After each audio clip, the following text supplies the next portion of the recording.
لو أنزلنا هذا القرآن على جبل لرأيته خاشعا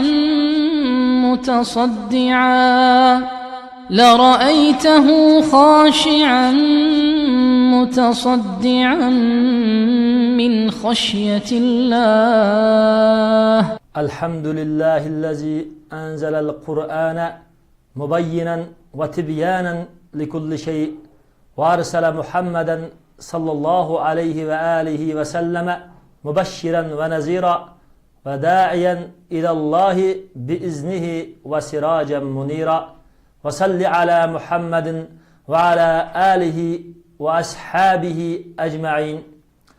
أعوذ بالله من الشيطان الرجيم. بسم الله الرحمن الرحيم. قال الله تعالى في قرآن العزيز: قل أرأيتم إن أهلكني الله ومن معي أو رحمنا فمن يجير الكافرين من عذاب أليم. Digin ey Muhammed sallallahu aleyhi ve sellem, qarab bakыңlar, agar meni Allah subhanahu wa ta'ala halak qilib, o'ltirib, Allah subhanahu wa ta'ala öz dargohiga ilib kelsa ve men bilan birga turgan mu'minlarni öz dargohiga ilib kelsa, yoki Allah Taala bizga rahim qilsa, kafirlarni dardlik azapdan kim qutqizadi? Sura Mulk 28-oyat. Mana bu kafirlar Payg'ambar sallallohu alayhi vasallamga ochiqlanib, ochiqqa to'shab ketgan. Allah subhanahu wa ta'ala Payg'ambar sallallohu alayhi vasallam sahobalarni bu dunyodan olib ketsa, bu kafirni, barliq kafirlarni Allah Taalaning azobidan kim qutqizadi? Muhammad sallallohu alayhi vasallam ve sahabalarning bularning arasida bo'lg'ini, bularning hidoyat tepishiga, bularga bir rahmat. Bularning haqqi erishish uchun Allohning dunyoda qo'ygan qonuniyati, dunyo kafirlari ve dünyadaki her türlü fasıklığa Allah avatgan payg'ambar ve payg'ambarning izbasarlari bo'lgan ulamalar ve yaxshilar hammasi ularni do'zaxdan, kufrdan, azg'unlikdan, fasiqlikdan qutqizishninki bir yaxshi belgisi. Şunu Allah subhanahu wa ta'ala Kur'an-ı Kerim'de dedi: Estağfirullah. Kuntum hayra ummetin ukhrijat lin-nas ta'muruna bil ma'rufi ve tenhauna 'anil munkar ve tu'minuna billah. Sizlar yer şariga chiqarilgan ummatning yaxshisi bo'ldinglar. Nima ishqa? İslam diniga kirishga buyurisizlar. İslam diniga qarshi bo'lgan yomonliklardan cheklaysizlar. Allah subhanahu wa ta'alaga ishonisizlar. Şunun üçün yaxshi ummat bo'ldinglar dedi. Muhammed sallallahu aleyhi ve sellem'ne ve Muhammed sallallahu aleyhi ve sellem'den bo'lgan sahabalarni ve İslam ümmetini. Şunun üçün Müslümanlarning, İslam ümmetinin meydanda yaxshi saq turg'ini bular o'ziga rahmat, hem kafirlarga rahmat. Nurg'un kafirlarning, nurg'un fasiqlarning, nurg'un iymoni ojiz insonlarning to'g'rilga erishishiga ve Allah subhanahu wa ta'alaning azabının derhal kelmesiga foydasi var.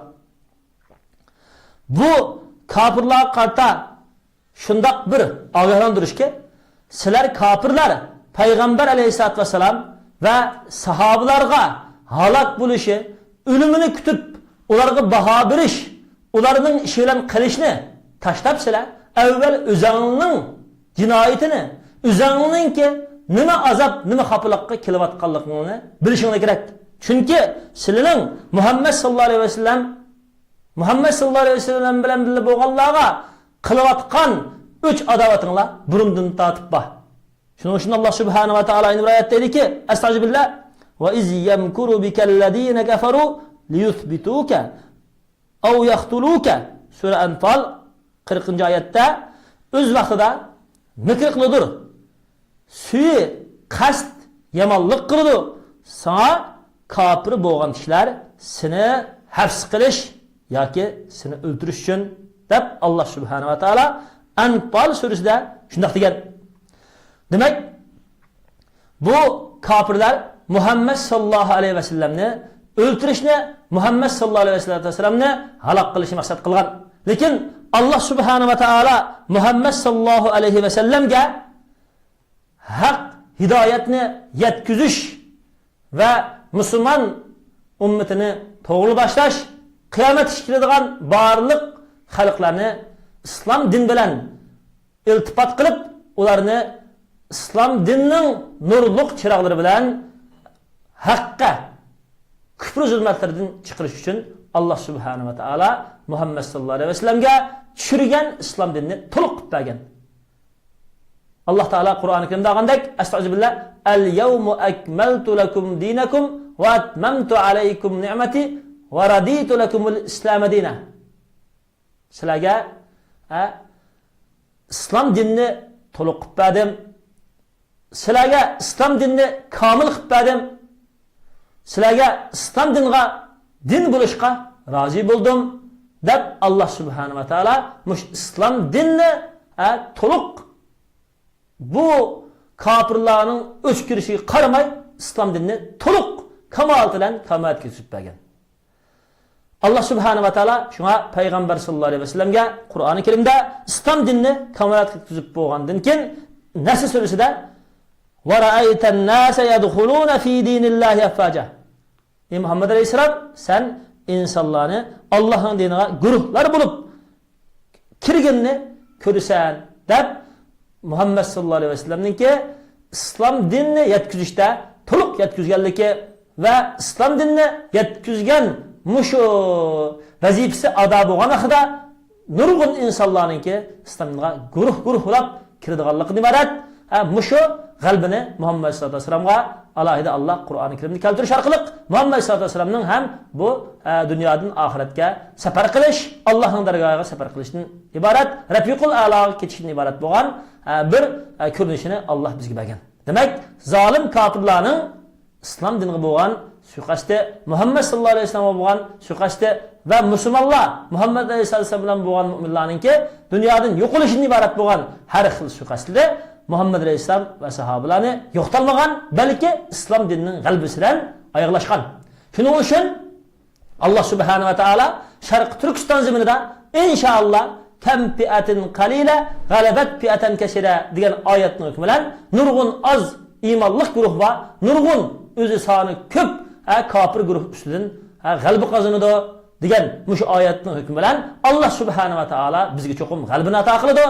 Bizni Muhammad alayhisolatu vasallamning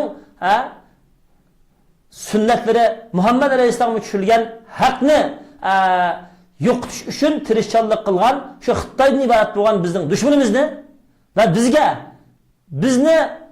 bizningki odamiyligimizdan, bizningki musulmonligimizdan, bizningki hayotdagi haq-huquqlarimizdan hammasidan mahrum qo'yish uchun, naslimizni yo'qotish uchun, hayot dunyodan, jamiyatni yo'qotish uchun kech-kunduz dushmanlik qilayotgan xuddi Muhammad alayhisalom va sahobalarga mush oyatda ayni vaqt kofirlar Muhammad alayhisalom va sahobalarningki o'limini, halokatini talab shunda o'shmanlik qilgan shu amit o'xshash bizga o'shmanlik qilgan mush kofirlarningki mush o'shmanlikini Alloh cho'qim ro'yobga chiqarmaydi.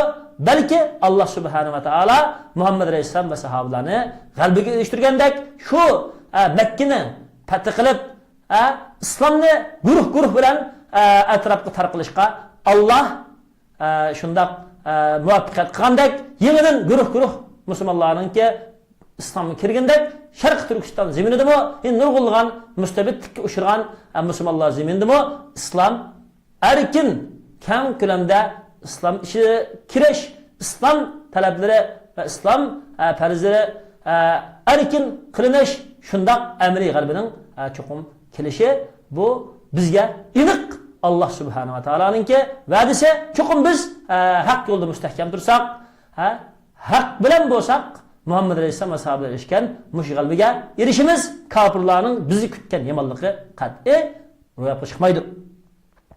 Shuning uchun Alloh subhanahu va taolo yana mushu kofirlarga yana bir nuqtaga ogohlantirish berdiki, ham har qanday bir mu'min musulmonga, har qanday bir insonga yana bir nuqta bilan ogohlantirish berdiki, biz mu'min qarindoshlarimiz jamiyatdagi musulmonlar va insonlardan doim hisob olib, ular bilan ularning nimishxon qilmaganligi bilan bo'lib ketib, ularning ahvoliga ko'ngil bilib, o'zimizning ahvolini bilmaydigan mana shu yuqorqi kofirlardek bular mu'minlarningki ahvolini o'ylaydigan, dunyodan bir kasul deydigan, lekin o'zining hilokati, o'zining baxtsizligi, o'zining Allohning oldida Allohning azobiga o'xshatganlik to'g'risidagi ahvoldan o'ylanmaganligi, nima yomonlik, nima vahshiylikni Allohning elchisi Muhammad alayhisolatu vasallam qarshi qilayotganligi din iborat bo'lgan ana shunday yomonligini bilmaganligini Alloh subhanahu va taolo ogohlantirdi bu oyatda. Shu Alloh subhanahu va taolo bir oyatda aytdiki: "Va la taziru waziratun wizra ukhra." Sura An'am 164-oyat. Hech qanday jinoyat qilguvchi yana bir jinoyat qilguvchining jinoyatini yuklay olmaydi. Undaq bo'lgan ekan, mu'minlar qiyli qala palanimda debdi, pustanimda deyilibdi.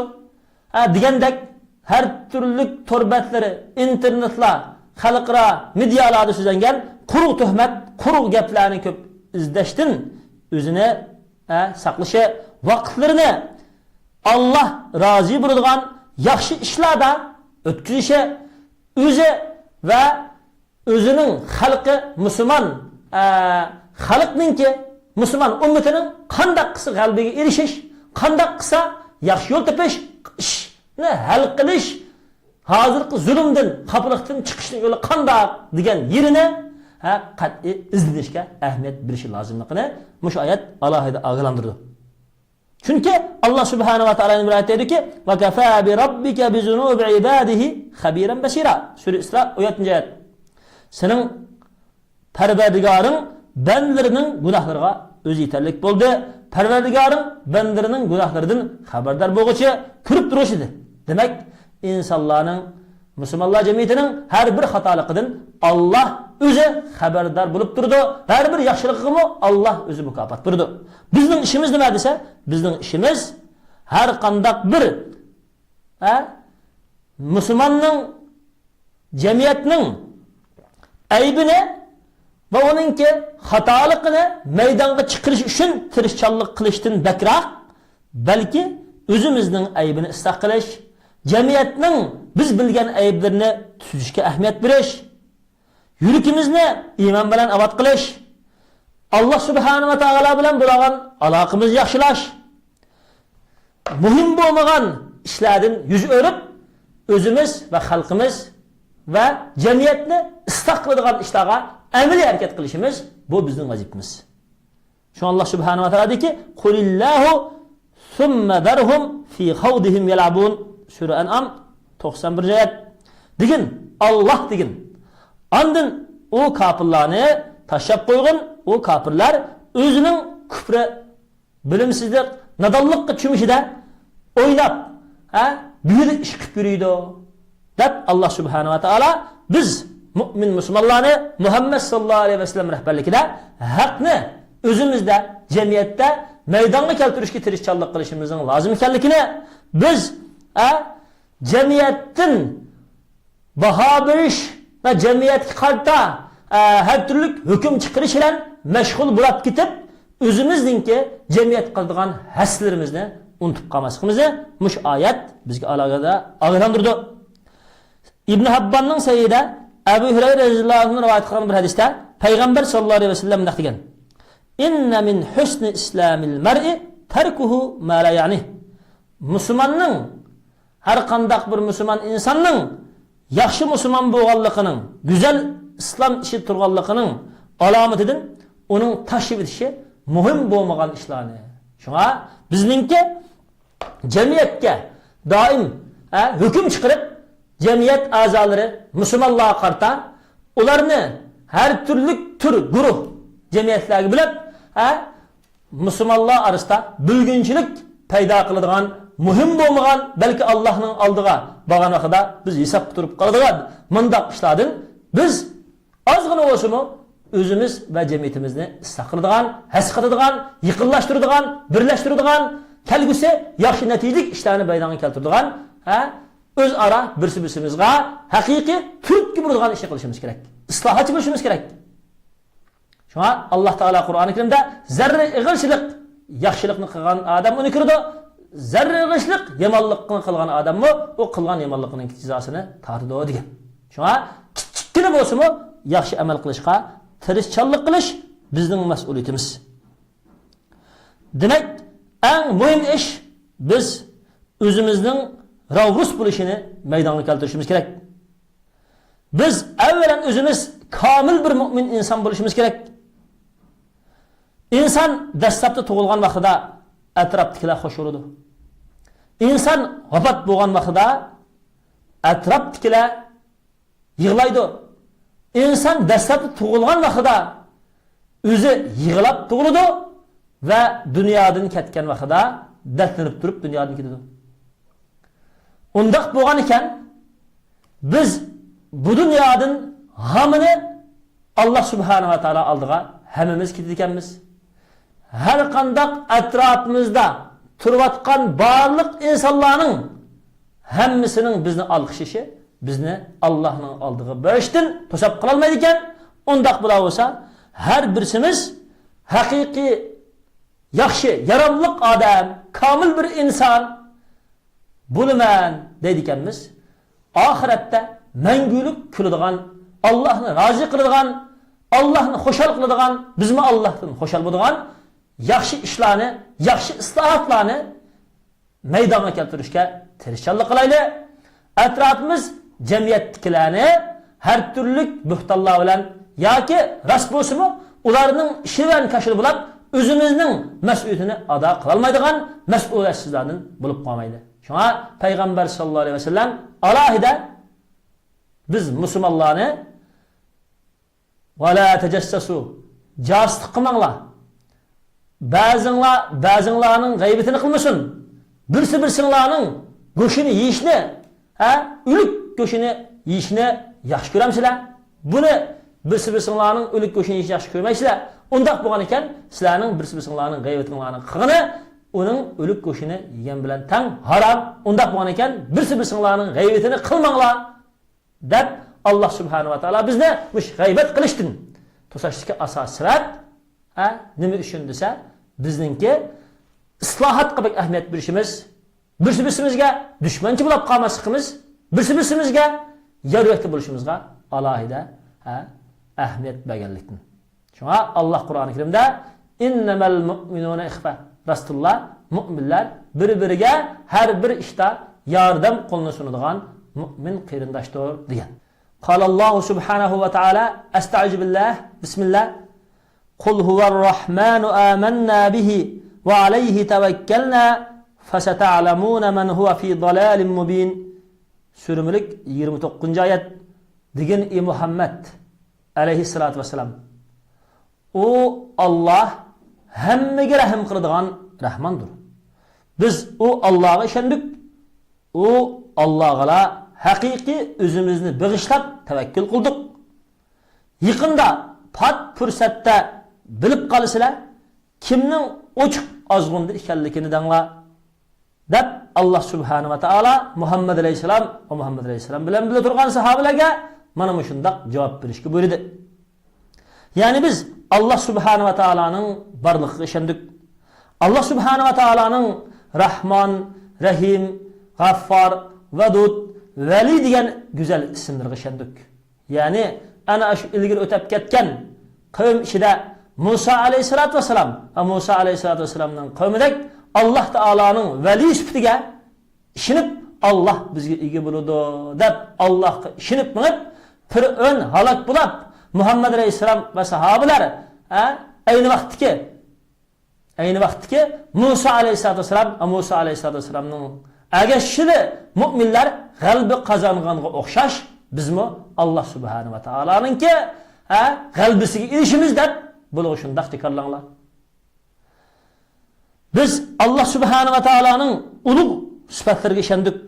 Alloh subhanahu va taolaning har qanday bir ishda nuqsonsiz, komil, qudratli zot ekanligiga, qilaman degan ishni fa'alul lima yurid, darhol iroda qilgan ishni qiladigan zot ekanligiga ishondik.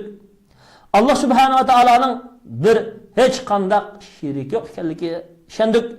Alloh subhanahu va taolo har bir shay'iningki, har bir ishning asosliq egisi, har bir shay'ning qaytib boradigan, har bir shay'iningki maydonga kelgan, har bir shay'iningki bu chiqqan as egisi ekanligiga ishondik. Alloh subhanahu va taolo har bir shayga qahri bilan g'azab qiladiganligiga, Alloh subhanahu va taolo har qanday bir şey bilan davomli birlikkalikka, Alloh subhanahu va taolo har bir shayga yordam beradiganligi va har bir shayini qilmoqchi bo'lgan ishidan to'sab qo'ya oladiganligiga ishondik. Shuning uchun biz Alloh subhanahu va taologa tavakkul qildik. Mu'min insonning baxtli ekanligidan Alloh subhanahu va taolo Rahman taologa butkul olamning rahmat manbasi bo'lgan rahmat egisi Allohga o'zini topshirdi.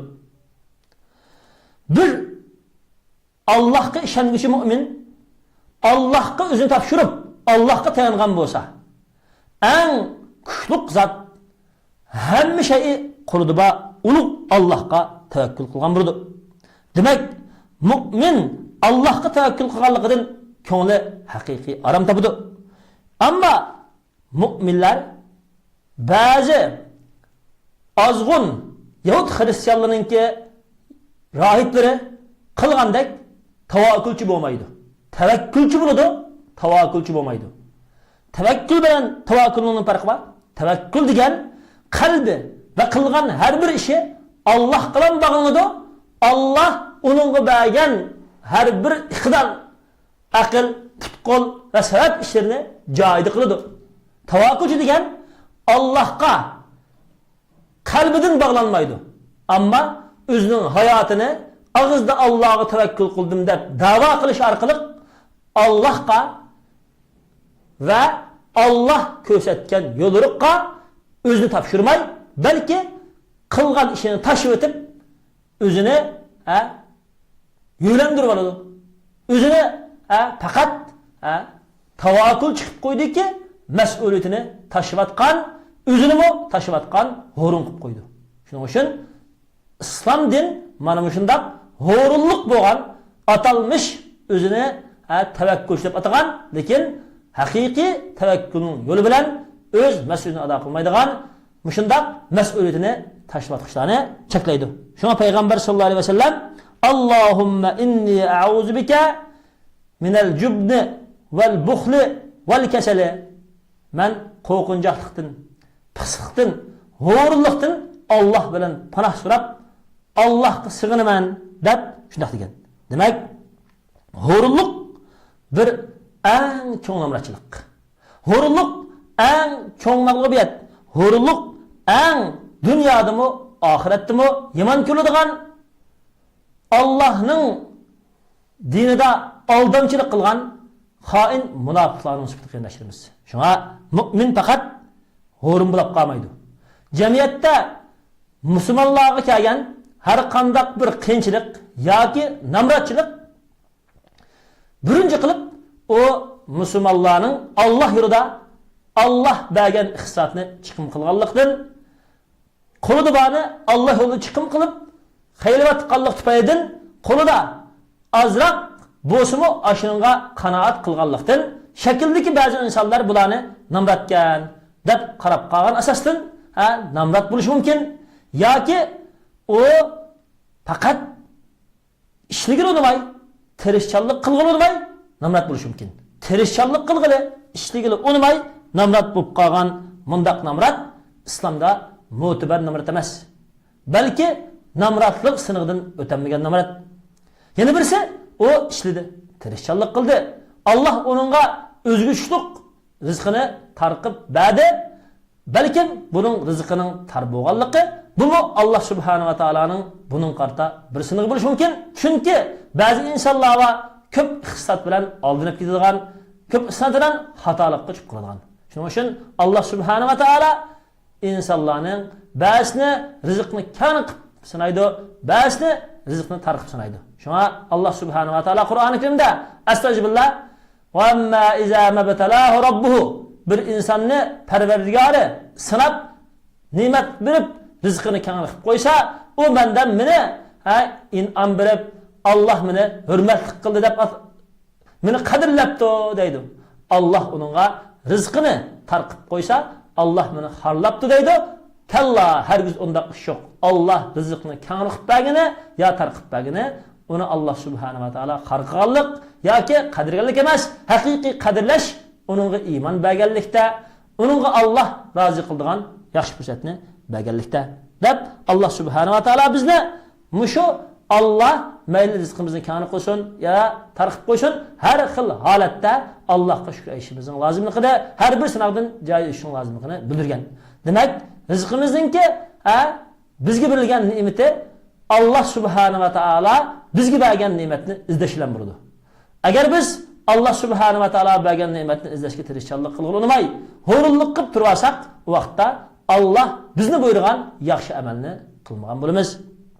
Hikmat mu'minlar doim Allah Subhanahu wa ta'ala bilan birga Allohga yetaklaydigan payg'ambar alayhissalatu vassalamning tutgan yo'li va payg'ambar sallallohu alayhi vasallamningki qilgan ishlari bilan doim birga bo'ladi.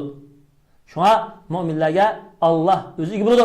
Shuning uchun Allah Qur'oni Karimdagi Muhammadun Rasululloh vallazina ma'ahu ashidda'u 'alal kuffari rahama'u baynahum Sura Fath 29-oyat. Muhammad alayhisalom Allohning elchisidir. Muhammad alayhisalom bilan bo'lgan mu'minlar kofirlar qarta bak mustahkam irodalik qattiq ching turg'ishdir. O'z arasida bak kuyimjon shafqatlikdir dedi. Yana Allah Subhanahu wa ta'ala deyki: "Vallazina amanu ma'ahu nuruhum yas'a bayna aydihim." Sura Tahrim 8-oyat. Muhammad alayhisalatu vasallam bilan billa iymon etgan mu'minlar, ularning nuri qiyomat kunisi ularning oldida yo'rib oldiga chiqib turadi. Ularda yo'rib turadigan nur bo'ladi dedi. Demak, bu dunyoda Allah Taolaga haqiqiy ishinib, Muhammad alayhisalomning tutgan yo'lida haqiqiy ching turib, islom dinining ta'limot prinsiplariga ching asilsak, Allah qiyomat kunisida hech qanday yo'riqlik yo'q kunda bizning butkul vujudimizga, bo'libmi Allohga sayda qilgan o'rinlarimizga Allah yo'riq nur chiqarib berdi qarindoshlarimiz. Qiyomat kunisi Allah Subhanahu wa ta'ala bizga o'z tarafidan yo'raydigan nur ato qiladi. Shuning uchun Allah Subhanahu wa ta'alaga ishonuvchi mu'minlar mushu dunyodagi vaqtida kofirlarning ularga qarta har turli bismlarni va zarbalarni va qiynashlarni va har turli yo'qtish faşist zulm hareketlerini ilib berishiga qat'iy keyniga chekinmay Allah Taala buyurgan ishlarni qilish, payg'ambar sallallohu alayhi vasallamningki yo'lida minish, Muhammad alayhisolatu vasallamning yo'l turgan haq tarafdor mu'min jamoat bilan birga bo'lishga tirishchilik qilsa, bunda mu'minlar qiyomat kunisi Allah Subhanahu wa ta'alaningki rahmatiga erishadi. Qiyomat kunisi bular yo'ruq nurda, yo'ruq bo'lgan Allah Subhanahu wa ta'alaning jannatiga kiradigan nur ishida bo'ladi. Bularningki Allohga sayda qilgan har bir o'rinlari qiyomat kunisi yo'ruq nurga aylanadi. Ham shundaqla mush yo'ruq nurga aylanishning asosiy omili yuqorqi oyat degandek Allohning dushmanlari kofirlar qarshi nihoyat mustahkam bir qurg'on bo'ladi. Öz ara bir-biriga nihoyat kuyimjon, shafqatlik, mehribon bo'ladi. Allah Subhanahu wa ta'ala biz Allah Taolaga ishonguchi mu'min musulmonlarni haq yo'lda mustahkam turib, bizningki mangan yo'limizningki haq ekanligiga ishonib minishimizga buyurdi. Ham shundaqla biz Allah Subhanahu wa ta'ala qarshi bo'lgan zolimlarning yo'lining xatoligini aniq biladiganligimizni, ularning xatoligini cho'qim ular bu dunyoda Allohdan azob kelganda yoki oxiratda Alloh subhanahu va taoloning azobiga duchor bo'lganda cho'qim birdiganligini ular shu qilgan yomon qilmishlariningki yomon ekanligini bilib qoldiganligini alohida ularga bildirib qo'yishimizga Alloh subhanahu va taolo bizga bildirib dediki astag'firullah fasata'lamuna man huwa fi dalalin mubin.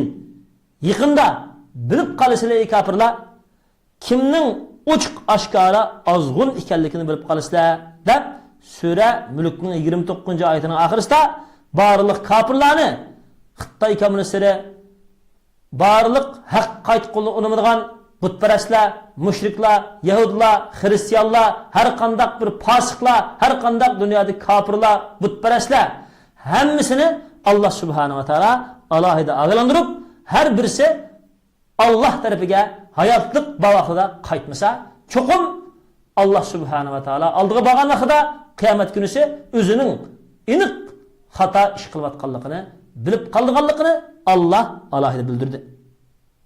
Ya'ni kelgusi kunlar haqiqatlarni ichib turdi.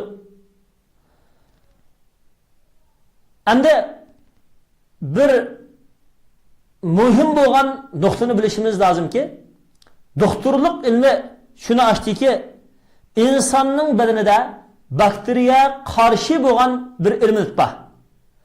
Bakteriyaga qarshi bo'lgan ilmini inson badan hujayralarida qanchalik bakteriya qarshi yaxshilik, ya'ni sog'lom ilminatlar kuchli bo'lsa, bakteriya va bakteriya tarqatquchi barliq mikroblarni inson badanlaridan ko'ydirdi, o'ldirdi. Masalan, bir odam zaharli chekimlik yanisha har qanday bir yomon narsaga ko'nib qolgan bo'lsa, uni tashlayotgandan keyin sog'lomlik yemeklerini, sağlamlık doğrularını yaxshi etishga davom etsa, uning badanidagi har qanday bakteriyalar tadrijiy holatda yo'qoladi, sağlamlık immuniteti badanda yashaydi va sağlam bo'lgan bir odamga aylanadi. Shuningdek, har qanday bir inson Alloh subhanahu va taologa ixlosmanlik bilan Allohning diniga rozi bo'lish, Allah'a bo'lgan muhabbatga, Alloh taologa haqiqiy o'zini bag'ishlashga qalbi rozi bo'lish, Alloh boshlagan to'g'ri yo'lga ishonch qilish va hayotini islom dinining to'g'ri prinsipi bilan o'lchash va shundaqla yaxshi ishlarni yaxshi ko'rish bilan tavhid aqidasini yaxshi ko'rish bilan Alloh topshirgan namoz, ro'za, zakot, Allohni aslash, har qanday bir Alloh rozi bo'lgan yaxshi ishlarni qilishni yaxshi ko'rish bilan o'zini ishondirsa, bu odamdagi yomonlik, kufri, gunoh, ma'siyat, shirk, fosiqlik, munofiqlik bakteriyalari yo'qoladi, pok bir insonga aylanadi.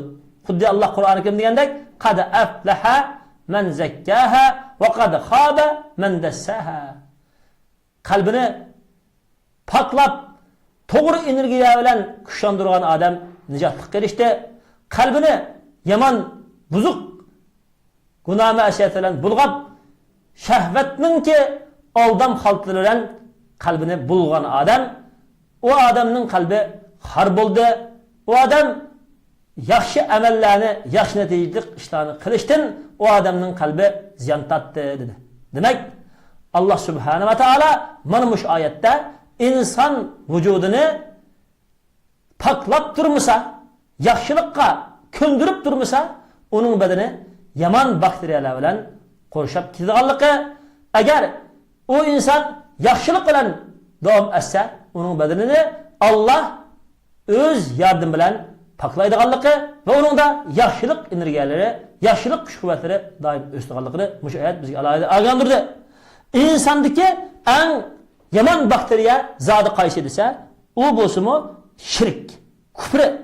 İnson badanida, inson hayotida shirk, kufr, Alloh taologa, Allohning ne'matiga tinishga o'xshash, fosiqlik, munofiqlik, xoinlikka o'xshash hech qanday bir insonningki hayotini o'ldiradigan bakteriya topilmaydi. Har qanday yomonlik, har qanday jinoyat insonning egisi bo'lgan Alloh taolani haqiqiy tanımaganlıkta, kıyamette Allah'ın alıda hesabı barlıqını, yıkında Allah ulardan hesap aldıganlıqını bilmegenlikte peygamberlerin varisi, Peygamber aleyhisselam ularını ağırlandırganlıqqa kulak salmaganlıqta. Şuna Allah subhanahu wa ta'ala bu ayetinin ahiriste kimnin uçuk aşkara azgınlık, halaketke çıkıp kaldıganlıqını yıkında bilirse ki sizlerinin vücudunlardaki küfre, şirk, hainlik, fasıqlıqni ibaret boğan, Allah karşıqını ibaret boğan, peygamberge karşıqış ve edip gelgen elçilikni, risaletni, İslam dinni, Kur'an hadisini yalgan deyishni ibaret boğan, mana şundaq vücudunlağa ösüp ketken yaman bakteriya sizlarni mangulik azapqa tushirdiganligini, sizlar Allah'ın azabı kıyamette hesapqa o'ltirdigan baxsizlikka, do'zax kirdiganliklaryga ibaret boğan, mushundaq yaman axborot, yaman qo'rqinchlik shum xabarni sizlar yaqinda bilib qolishiki, sizlar mush xabardan hozir biqib qolasizlar. Sizlar mush xabarni yurayotsizlar, lekin mushu qilgan xatoliklarning jazosini yeysizlar deb Alloh subhanahu va taolo alohida ogohlantirdi. Unda bunda haqiqiy insonning hayotini yaxshi, unadigan, yaxshi meva o'xshash insonning hayotida yaxshilik energiyaniki, yaxshilik hayotninki maydon kelishiga, bakteriyaning o'lishiga sabab bo'lgan asosiy omil iymon va hayot. Allohga bog'langan haqiqiy hayot. Shuning uchun Alloh subhanahu va taolo deydi: "Astagfirullah, qala ya qawmi ara'aytum in kuntu ala bayyinatin min rabbi wa atani rahmatan min indihi fa ummiyat alaykum anulzimukumuha wa antum laha karihun." Surah Hud 28-oyat. Allah'ın peygamberi dedi ki: "Ey kavmim, qarab boqinglar, agar men Parvardigorim tarafidan hujjat ustiga bo'lsam, ammo Parvardigorim o'z qishidan rahmatni bersa, sizlarga menga berilgan risolat, elchilik, payg'ambarlik haq deb ko'rilmasa, sizlarning qalbinglardagi shu o'sib ketgan kufri, shirk bakteriyalari sizlarning haqni ko'rish ko'zinglarni ko'rib, haqni ko'rish ko'zinglarni qaru qilib, sizlar haqni bilmay qolsanglar, men sizlarga u haqni majburiy tamomdim. Biz sizlarga u haqni majburiy tamomdik. Sizlar u haqni yomon ko'rdigan tursanglar, deb Surah Hudning 28-oyatida shunday degan. Demak, Alloh subhanahu va taolo bizga haqiqiy hayotlik, haqiqiy yaxshilik energiyasi qilib bergan narsa qalbimizdagi Allohga samimiy bo'lgan saf iymon. Payg'ambar sallallohu alayhi vasallamga va kelgan risolati yo'lliqlarga samimiy bo'lgan itoat. Alloh subhanahu va taolo dediki, Alloh subhanahu va taolo sizlarni mana shunday haqqa chaqirsa, unmisanglar, sizlarga Alloh taolaning mangulik azobi kelishdan burun dunyodami sizlarga Alloh azob keltirishga qodir. Bu azoblarning birisi Alloh subhanahu va taolo deydi: "Astagfirullah, bismillah. Qul ara'aytum in asbaha ma'ukum ghawran faman ya'tikum bima'in ma'in." Surah Mulk 30-oyat. Digini Muhammad alayhisalom xabar beringlarchi, agar sizlarning suyinglar yerning ostiga yo'qolib kirib, ko'p ketadigan, yerning ostiga sizib ketadigan bo'lib ketsa, sizlarga iqin, sizlar ishiyotgan suvni, buloqlardan chiqayotgan har xil daryo, har xil sizlar kelayotgan iqin suvini kim keltirib turdi? Alloh subhanahu va taolo bu suraning eng oxirisida ajoyib bir Alloh subhanahu va taoloninki qudratiga bizni og'irlantirdiki, haqiqatan oxirat azobi kelishdan burun dunyolik azobni keladi. Oxirat azobi ras, haqiqiy insonlarga eng katta keladigan azob oxirat azobi. Lekin Alloh subhanahu va taolo insoniyatni, barliq insonlarni aslish uchun mu'min musulmonlarni g'aflatda qoldirmaslik, ularni asib turish uchun mush dunyoda ba'zi bir vaqtlik azoblarni Alloh subhanahu va taolo og'irlantirdi va vaqtlik azoblarni dunyolik azobni ham keltirdi. Xuddi yerning ishiga suvning singib ketgani o'xshash. Alloh subhanahu va taolo deydi: "Astagfirullah, وَلَنُزِيقَنَّهُمْ مِنَ الْعَذَابِ الْأَدْنَى دُونَ الْعَذَابِ الْأَكْبَرِ لَعَلَّهُمْ يَرْجِعُونَ. Biz ularga yaqindagi dunyo azobidan tutqizamiz, cho'ng bo'lgan oxirat azobi kelishdan burun ular haq tarafga qaysin deb so'rasayda 20-oyat. Alloh subhanahu va taolo ba'zi davlatlarga qurg'ochilik, ba'zi davlatlarga pulning tushib ketishi, ba'zi davlatlarga urush ofati, ba'zi davlatlarga har turli kasallik va yuqumli kasallar, qush kasalligi degandek, yemeklarni zaharlanadigan kasallar, har turli balay ofatlar bilan oxiratlik Allohning azobi kelishdan burun mush dunyoda o'zining azobini keltirdi.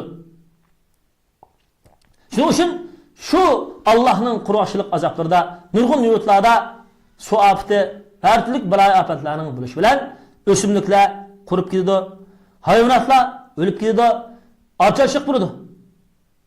Mana shundoq ocharchilik, mana shundoq qurg'ochilik kunda hozir televizor, internet, radiolarda quloqlarimizga yetib atadi. Lekin biz shundoq azoblar qarta ogoh bo'lib baqdiqmi? Ba'zilarimiz o'ylashimiz mumkin. Dunyolik xafilik degan, dunyolik azob degan o'tib ketadi deganimiz bilan mush dunyolik azob mangulik oxirat azobining kelishining muqarrar ekanligini bildirdi. Ham shundaqla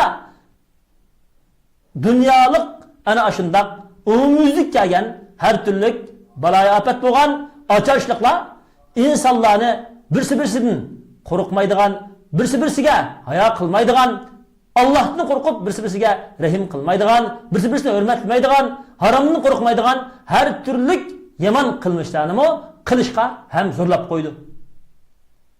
Bundaq azoblar, ocharchiliklar, nimachiliklar har turli jamiyatlarda musulmonlar va insonlarni o'zining insoniyatini sotadigan, axloqini sotadigan, sharmoyasini sotadigan qiz o'g'illar zino, fohisha, haromdan qo'rqmaydigan, ana shundaq dunyoda hozir namlat davlatlarda yuz berayotgan, qurg'ochilik davlatlarda yuz berayotgan har turli odam sotish, zahar chekimlik, har turli uning oqibatidan kep chiqadigan qizballar va ayollarni, ojizlarni bulab sotish, shuningdek nurg'unlagan odam badallarini bulab sotish, odam insonninki har turli yuraklari, ko'zlari, har turli bo'raklarini o'rab sotish, ozgina pulga ularni o'ltirish degandek ana shundaq ahvollarning yuz berishimi mana shundaq Alloh subhanahu va taolo boshlagan to'g'rini qabul qilib unmay oxirisda ular qurg'ochilik bunda ofat yuz bergandan keyin kap chiqadigan nurg'un agashma xabarliklari shundaqla agashma qurg'ochilik rayonida yuz beradigan har turli yuqumli kasallardan iborat bo'lgan mana shundaq xabarliklarning hammasi bizni Alloh alohida ogohlantiradigan ana shundaq xafalık kelishdan burun Allohga hammamiz qo'l ko'tarib duo qilib, pushaymon qilib Allohdan kechirim talab qiladigan, shundaqla Alloh subhanahu va taolaning yo'liriga, payg'ambar alayhisolamningki Allohdan elib kelgan risolatiga, ishimizga, islomga, yuzinishimizga qattiq bizni mushu Allohning ogohlantirishi, yana yaqinki dunyo azobidan Allohning ogohlantirishi bizni alohida undaydi. Şu Allah subhanahu wa ta'ala dedi ki فَمَنْ يَأْتِيكُمْ بِمَاءٍ مَّعِينٍ sizlarga iqimsini kim keltirib turdi? Yani mana shundaq har turlik Alloh taoloninki dunyo yuzida sularni olib ketishdan, sularni sizlarga keltirib babasikdan, sularning yer ishiga sinib ketishdan kelgan baloyi ofatlardan kelgan xafalikni Alloh sizlarga keltirsa, sizlarning yurtinglarda mul hosilchilik, su iqlimlarning keng bo'lishi, ko'ktat, yaymish, har turli uzuqliqlarningki turmushinglarning, bog'voralaringlarning yaxshi bo'lishini Alloh subhanahu va taolo sizlarga keltirmasa, kim keltirib turdi? deb Alloh subhanahu va taolo bizni Alloh subhanahu va taoloning bizni qilgan yaxshiligini tunishimizga alohida chaqirdi. Chunki Afrika davlatlarida netchil qurg'ochilik bo'lganlik tufaylidan nurg'un uylar, nurg'un aholilar, nurg'un shaharlar, nurg'un ishlaydigan ishchilar hammasi o'z yurtidan tashlab atrofga safar qilishga va har turli qiyinchilik va xabarlarni chekishga ular muhtoj bo'lgan. Alloh subhanahu va taolo shuni dediki: "Va ja'alna minal ma'i kulli shay'in hayyin." Sura Anbiya 30-oyat. Biz suvdan har bir jonliq narsani yaratdik, har bir jonliq narsani hayot qilib yashatdik dedi. Şunun için Allah Subhanahu ve Taala'nın biz işivatkan şu nimetini daim oylashimiz, şu sev nimetiga tushib Allah'a qo'shilib qilishimiz, Allah'ның payg'ambarining chaqirig'iga qo'shilib qilishimiz kerak. Bulupmu Sharq Turkiston ziminlari burun qurg'oqchilik ziminida Allah Subhanahu ve Taala o zimində vaqtliq her türlü quduqlarning qizishi, her türlü işe bilen sularni ziminlarimizni ko'paytib berdi. Xitoy kommunist tuzuvchilari ziminimizda her türlü Allah bergan mush ne'matlardan foydalanib turib, bizga va bizning dinimizga, musulmonlarga zo'ravonlik, ko'ranglashdan tajovuzchilik qildi. Biz Allah Taalaga mush Allah bergan Sharq Turkiston ziminidagi nifat, suv, haddik boyliqlarga haqiqiy qulchilik qilib, Allah Subhanahu ve Taalaga haqiqiy qaytib kelishga urinsak, çokum Allah Subhanahu ve Taala bizninki burun nadallık, cahillikimiz yoki ittifoqsizligimiz tufaylidan biz şu Xitoy kommunistleri kafirlarning dushmanligini tanimay, şu kafirlarga qarta biz yo'l qo'yib qolgan yoki do'stlik izhor qilib, Allohning yo'lliqlarini, Allah bizga tushirgan islom dinini to'g'ri ijro qilishga tirishchilik qilmay qolgan shu xatoliklarimizni haqiqiy yusak Allah Subhanahu ve Taala bizga cho'qim shu davlatni mustaqil qilish bilan billa Allah bizga erkinligimizni va shuritdagi zulm o'shigan musulmonlarni erkinlik erishishdan bizni qaytarib berishga Allah qodir. Hamdaqla dunyodagi barliq musulmonlar, barliq insonlar har birisi Allah Subhanahu ve Taala bergan sug'ushliq Allohga qulchilik qilish tarafi qaytib kelsa, Allah ularni dunyo va oxiratningki rahmatiga ega qilishga Allah qodir. Hemmimiz Allah Subhanahu ve Taala dünya ve ahiretinin bahsiyatı geliştirsin. Ve salli ala Muhammedin ve ala alihi ve ashabihi ecma'in. Birahmetike ya Erhamer Rahimin.